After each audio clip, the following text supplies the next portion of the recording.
Quinta-feira, 19 de outubro, boa noite para você. O TV Notícias de hoje começa agora. Saúde e tecnologia aliadas. O aplicativo pode ajudar no tratamento do Alzheimer e a retardar o desenvolvimento da doença. Vamos falar também de questões étnico-raciais no ambiente escolar. CAPS AD do Hospital de Clínicas é reinaugurado e a equipe multidisciplinar volta a atender pacientes e familiares com acolhimento médico e psicossocial. Censo agropecuário. Recenseadores vão visitar propriedades rurais em todo o país. Hoje tem também o nosso quadro Mercado de Trabalho. O TV Notícias está só começando.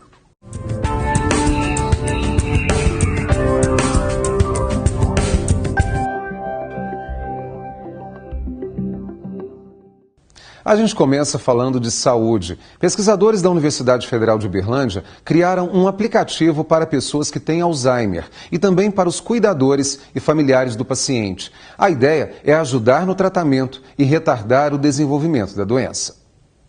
Tome o remédio indicado pela seta vermelha. Um aplicativo que lembra o paciente de tomar o remédio e também ajuda a recordar quem são os parentes, lugares e ocasiões. É a tecnologia aliada à saúde. O aplicativo foi criado pelo Keynes, estudante de doutorado da Faculdade de Engenharia Elétrica da UFO. Possui 3 funcionalidades. Uma é a questão da segurança, para localizar o paciente caso ele se perca fora de sua residência. E a outra seria a de tratamento farmacológico, que o sistema, a aplicação vai alertar o momento que ele tem que tomar o remédio, a quantidade. E ele também auxilia na localização do remédio que ele tem que tomar. E a terceira funcionalidade seria dele fazer uma atividade cognitiva, através de fotos, que ele consegue interagir por comando de voz para estimular a mente. O professor da Faculdade de Engenharia Elétrica e orientador do estudo conta que a ideia do aplicativo foi pensada em conjunto com profissionais de outras áreas, como a psicologia e a neurologia. Então nós nos reunimos com esses profissionais, trocamos ideias, identificando essas demandas e a partir dela a gente busca soluções para atender esses profissionais e isso se converte depois no aplicativo para as pessoas que necessitam dessa demanda. O programa tem 2 interfaces, uma para o paciente e outra para o cuidador ou a família. Além de usar a técnica da realidade aumentada por meio do comando de voz e imagens, o aplicativo ainda permite que o paciente seja localizado. Para isso, ele precisa usar um rastreador. Ao clicar neste ícone, o sistema, por meio do GPS, indica o lugar em que o paciente está no mapa. O estudo é pioneiro. Segundo os pesquisadores, não existe em nenhum lugar do Brasil nem do mundo um aplicativo que agregue todas essas funcionalidades. Segundo o orientador da pesquisa, o aplicativo foi desenvolvido para pacientes que estejam no 1º e 2º estágios da doença de Alzheimer. O neurologista Marcos explica que a doença evolui em 3 fases. A fase inicial, ela se caracteriza pelos aqueles primeiros sintomas em que o paciente tem esquecimentos corriqueiros do dia a dia, Esquece recados, esquece nomes, às vezes conta histórias de forma repetitiva, Ela te conta uma história, daí a pouquinho te conta de novo, esquece o que almoçou, por exemplo. À medida que a doença avança, ela entra numa fase chamada na fase moderada da doença, em que os sintomas se tornam um pouco mais graves. Nessa fase, o paciente, além dos esquecimentos, ele apresenta um comprometimento funcional maior. Por exemplo, ele pode se perder na rua, às vezes sai de casa para ir no supermercado, por exemplo, e se perde no caminho e não consegue voltar para casa. Períodos de agitação, em que às vezes ele está na sua casa e não reconhece aquilo como sendo o seu ambiente, e fica às vezes confuso. E uma fase mais avançada, em que o paciente se torna mais dependente, inclusive para alimentação, para higiene, para trocar uma roupa, para preparar uma comida que ele já não teria condições, O aplicativo ainda é um protótipo e vai passar por alguns processos para aprimorar as funções. Mas os pesquisadores avaliam que o estudo tem grande potencial para ajudar no tratamento contra o Alzheimer e retardar o desenvolvimento da doença. A tecnologia está limitada para localizá-lo quando ele vai para um ambiente interno. E muitas vezes esses pacientes se perdem em prédios, em shoppings e coisas dessa natureza. Então nós precisamos vamos estar pesquisando, né, vendo o que tem de tecnologia atual e como a gente pode convergir isso para localizar esse paciente dentro do ambiente interno, porque externo nós já estamos conseguindo fazer. Investimento em pesquisa e aplicação prática que com certeza faz a diferença na vida dos pacientes e também dos familiares. Hoje o dia foi bem quente em Uberlândia e em toda a região. Os bombeiros voltam a fazer o alerta sobre os perigos das queimadas. Como fica o tempo nesta sexta-feira, você vê agora no mapa.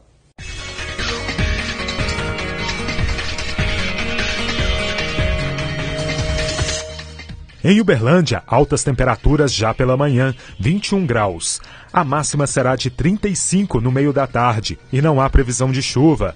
Em Araguari, muito sol e calor. A temperatura varia entre 19 e 34 graus. Em Uberaba, a sexta vai ser quente. Mínima prevista de 20 graus e máxima de 37. Nada de chuva. O dia começa com muito sol e calor em Ituiutaba. Os termômetros devem marcar 24 graus logo cedo e chegar a 38 no fim da tarde. Já em Patos de Minas, a mínima é de 17 e máxima de 34 graus. E também não há previsão de chuva para a cidade. Começou neste mês o Censo Agro. Até fevereiro do ano que vem, mais de 18 mil recenseadores do IBGE vão visitar todas as propriedades rurais do país. O objetivo é fazer um levantamento da produção agrícola no Brasil. Com os dados, o governo vai definir programas e estratégias para o crescimento do setor. Mas é fundamental que os agricultores e fazendeiros permitam a entrada dos profissionais. Minas Gerais é o segundo estado com maior número de propriedades rurais do país. São cerca de 610 estabelecimentos, entre lavouras e pastagens. Mas são poucas as informações sobre o perfil de quem está por trás da produção. O último censo agropecuário foi realizado há 10 anos pelo IBGE e de lá para cá muita coisa mudou. Sem dúvida nenhuma, os dados que a gente tem disponível mostram uma evolução muito grande na produção agropecuária mineira, em todos os setores.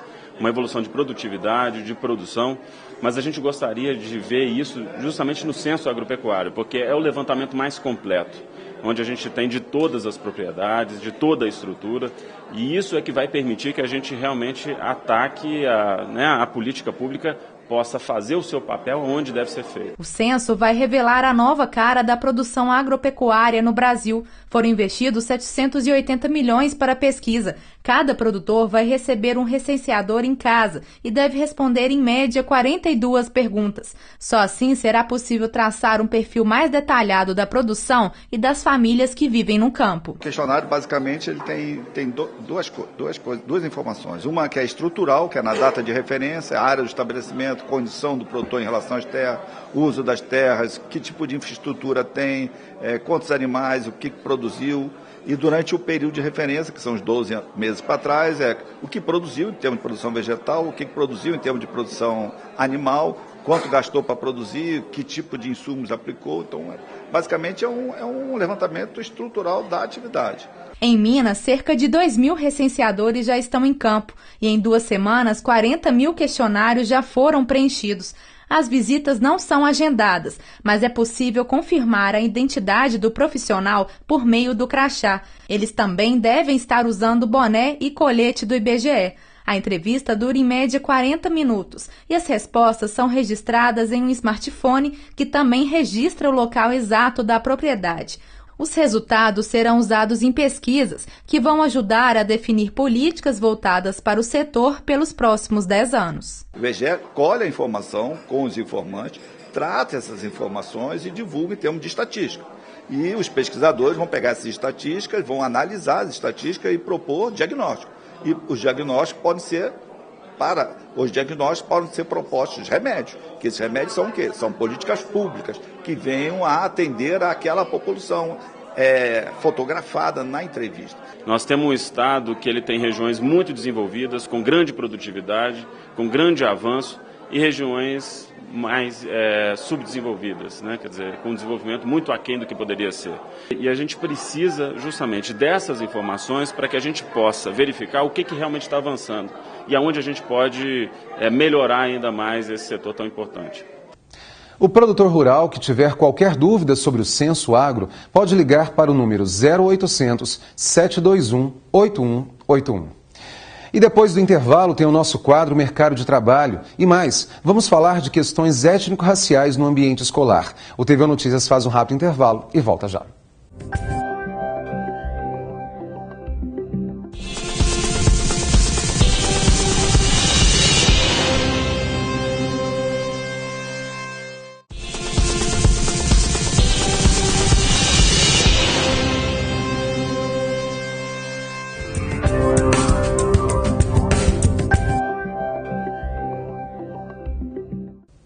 Terminam na próxima segunda-feira as inscrições para o curso de Educação Alimentar, oferecido pelo programa Cozinha Brasil no distrito de Itapuirama. A capacitação acontece entre os dias 24 e 26 deste mês. São 120 vagas e os interessados devem ir à Praça Saíde Jorge com documentos pessoais. Vale lembrar que o curso é de graça. Mais informações pelo telefone 3239-2586. E atenção você que procura estágio ou um emprego, tem vagas abertas para Uberlândia região. Você confere agora no nosso quadro Mercado de Trabalho. Vaga para corretor de seguros. O salário é de R$ 1.200 garantido, mais comissão. Tem também ticket refeição, mais vale transporte ou auxílio combustível. Vaga para motorista com CNH-D. O salário é de R$ 1.274, mais vale transporte. Vaga para vendedor balconista. O salário é de R$ 1.300 garantido, mais comissão. Tem também café da manhã e almoço na empresa, mais estacionamento interno e ainda convênio médico. Vaga para auxiliar de produção para pessoa com deficiência. O salário é de R$ 1.354, mais transporte fretado, alimentação na empresa e ainda tem convênio médico e odontológico. Vaga de estágio para atendimento na área administrativa. A remuneração é de R$ 650, mais vale transporte e ainda tem um ticket diário para alimentação. Vaga de estágio em ciências contábeis. A bolsa auxílio é de R$ 650, mais vale transporte. Vaga de estágio também em administração. A bolsa auxílio é de R$ 905, mais vale transporte. É necessário cursar administração ou áreas afins. Os interessados devem entregar o currículo na CDL, que fica na Avenida Belo Horizonte, número 1290, no bairro Oswaldo Rezende.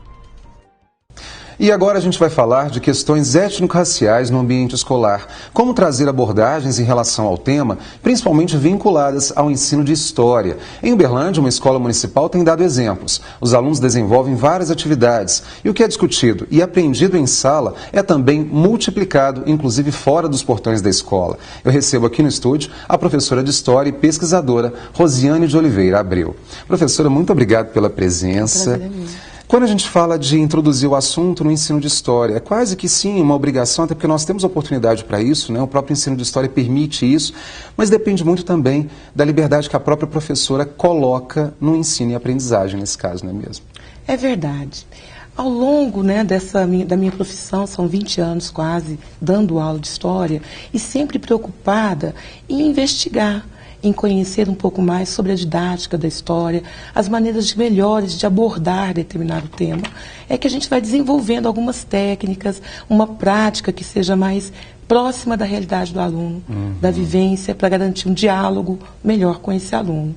E é nesse contexto, visualizando as inúmeras situações conflituosas que a gente observa no ambiente escolar, com relação à temática racial, principalmente, é que eu desenvolvi uma série de atividades em que, aproveitando um determinado tema da história, que seria a colonização do Brasil, a escravização de africanos no Brasil, fizemos, assim, uma série de atividades em que o aluno pode pensar sobre como se constituiu uma sociedade em que nós vivemos hoje, que tem no seu imaginário, que traz consigo todo um bojo de racismo.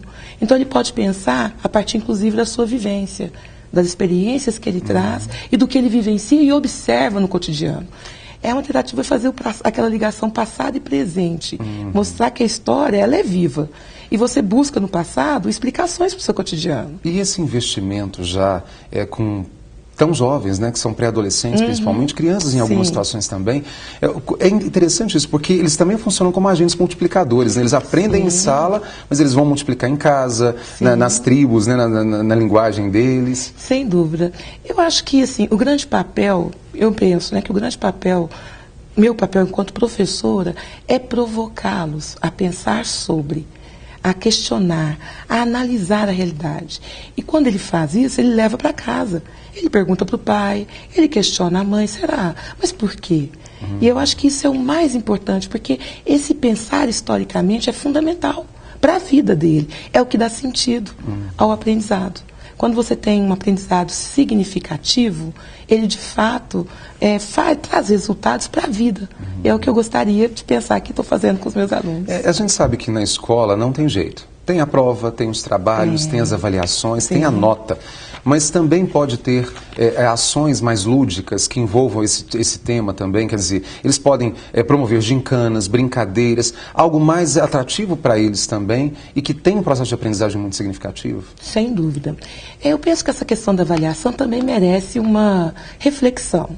Existe hoje em dia alguns teóricos que defendem a avaliação formativa, que é aquela que o professor ele vai observando o crescimento do aluno no dia a dia. Por exemplo, teve uma determinada atividade que fizemos em sala, que ao final eles tinham que produzir um poema, ou um haikai, ou então um rap. E teve aluno que cantou para mim, e ele cantou, e ele compôs uma questão assim da temática racial, questionando, falando que é crime e que é errado, e cantou. Como que não avalia? Como que você não percebe o aprendizado?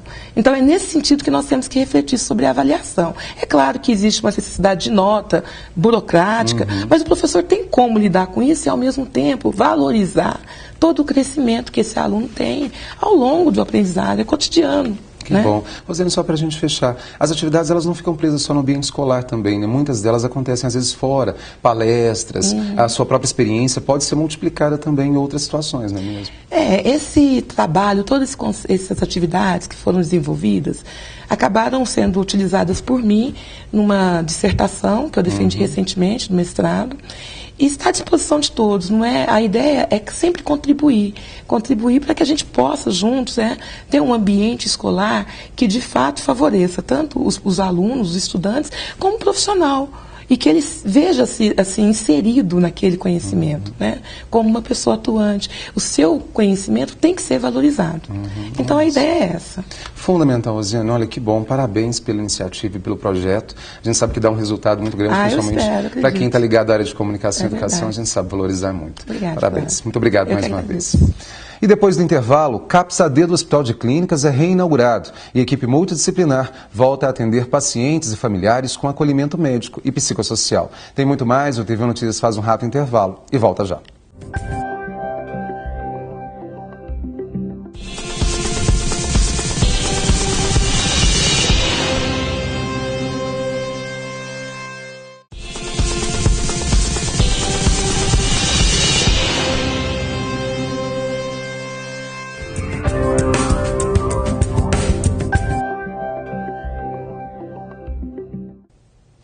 Em novembro, a UFO vai receber o segundo simpósio da graduação e pós em Engenharia Ambiental. As inscrições estão abertas. Inclusive, para quem quer apresentar trabalhos, só tem até o dia 23 de outubro, próxima segunda. A repórter Daniela Malagoli traz mais informações.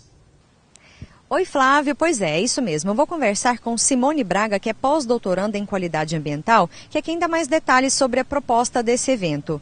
Simone, na verdade, são 2 eventos em um só, não é isso? Exatamente, é um evento da pós-graduação e um evento da graduação. A pós-graduação é em qualidade ambiental e a engenharia ambiental, que é a graduação aqui na UFO, né? Em relação à programação e aos palestrantes, vocês pensaram em valorizar a produção local, mas também trazer pesquisadores de fora?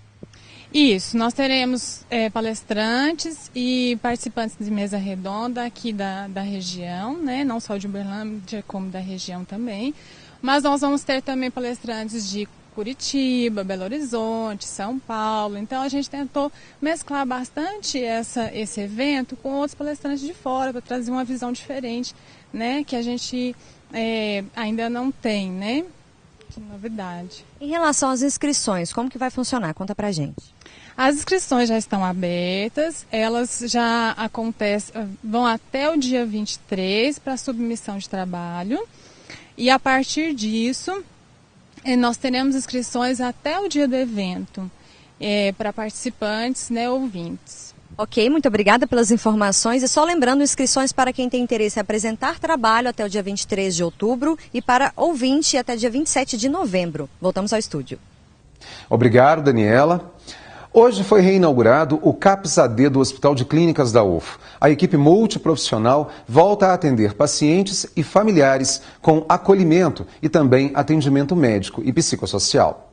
O Centro de Atendimento Psicossocial Dependentes de Álcool e Drogas foi fundado em 2004 e passou por reforma. O especialista explica que a instituição realiza atendimento individual, familiar e em grupos. Não é um atendimento focado na biologia, no médico, mas o médico apenas compõe a equipe, que é uma equipe com atividades muito mais amplas do que só o atendimento biológico.